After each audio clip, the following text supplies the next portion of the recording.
അസ്സലാമു അലൈക്കും വറഹ്മത്തുള്ളാഹി തആല വബറകാതുഹു. നബി തിരുമേനി ഏകാന്തനായി ഹിറാ ഗുഹയിലിരിക്കുന്നത് പതിവായിരുന്നു.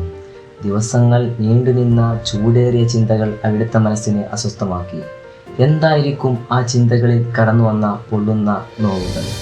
ദൈവത്തിൻ്റെ സൃഷ്ടികളെ തന്നെ ദൈവമാക്കുന്നതും തങ്ങളെപ്പോലുള്ള മനുഷ്യരുടെ ആജ്ഞകൾക്ക് മുമ്പിൽ ശിരസു താഴ്ത്തി അടിമത്ത ഭാരം പേറുന്നതും അന്യായമായ ഗോത്രയുദ്ധങ്ങളുടെ പേരിൽ മനുഷ്യർ പിടഞ്ഞു വീഴുന്നതും അഗതികളുടെയും അനാഥകളുടെയും കണ്ണുനീർ തുള്ളികൾ ഭൂമിയിൽ പതിക്കുന്നതും സംരക്ഷിക്കപ്പെടേണ്ട മുതലുകൾ നിസ്സഹായ അവസ്ഥയിൽ കൊള്ള ചെയ്യപ്പെടുന്നതും പെൺജന്മങ്ങളെ തുച്ഛമായ കാര്യലാഭങ്ങൾക്ക് വേണ്ടി കച്ചവടം ചെയ്യപ്പെടുന്നതും ഗതിമുട്ടിയവന് അവകാശപ്പെട്ട അള്ളാഹുവിൻ്റെ ധനം മുതലാളിമാരിൽ കുന്നുകൂടുന്നതും ആ മഹാമനസ്സിനെ അസ്വസ്ഥമാക്കിയിരിക്കണം. ഒടുവിൽ ആ ദിവസം വന്നെത്തി. ക്രിസ്താബ്ദം 610 റമളാൻ 21, അതായത് ഇംഗ്ലീഷ് കലണ്ടർ പ്രകാരം ആഗസ്റ്റ് 10. അന്ന് അള്ളാഹു അവൻ്റെ സന്ദേശവാഹകൻ ജിബ്രീൽ അലൈഹിസ്സലാമിനെ വെളിപാടുമായി ഹിറാ ഗുഹയുടെ കവാടത്തിന് മുമ്പിലേക്ക് അയച്ചു. തിരുമേനി നോക്കിയപ്പോൾ അതാ ഒരു അജ്ഞാത രൂപം. ജിബ്രീൽ അലൈഹിസ്സലാം നിർദ്ദേശിച്ചു, വായിക്കുക. അപ്പോൾ തിരുമേനിയും പ്രതിവചിച്ചു, ഞാൻ വായന അറിയുന്നവനല്ല. ജിബ്രീൽ അലൈഹിസ്സലാം ശക്തമായി തിരുമേനിയെ ചേർത്ത് ആശ്ലേഷിച്ച ശേഷം വീണ്ടും ആജ്ഞാപിച്ചു, വായിക്കുക. ഇപ്രകാരം 3 തവണ ആവർത്തിച്ചു.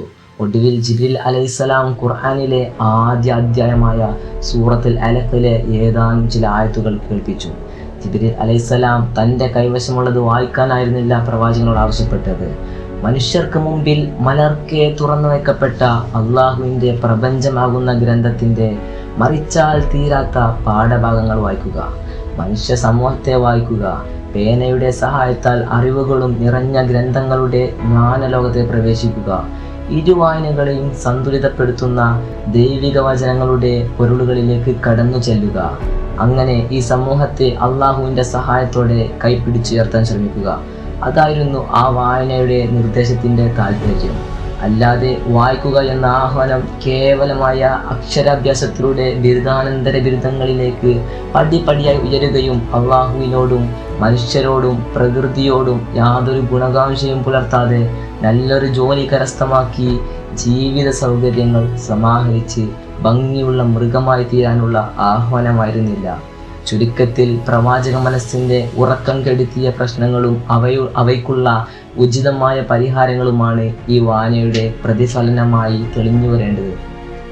വായനയുടെ ഫലമായി ഭൂമിയിൽ ഉണ്ടാകേണ്ടത് ജനങ്ങളുടെ സമ്പൂർണ്ണ മോചനമാണ്.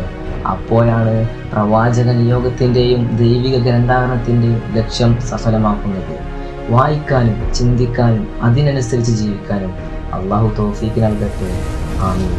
അസ്സലാമു അലൈക്കും വറഹ്മത്തുള്ളാഹി തആല വബറകാതുഹു.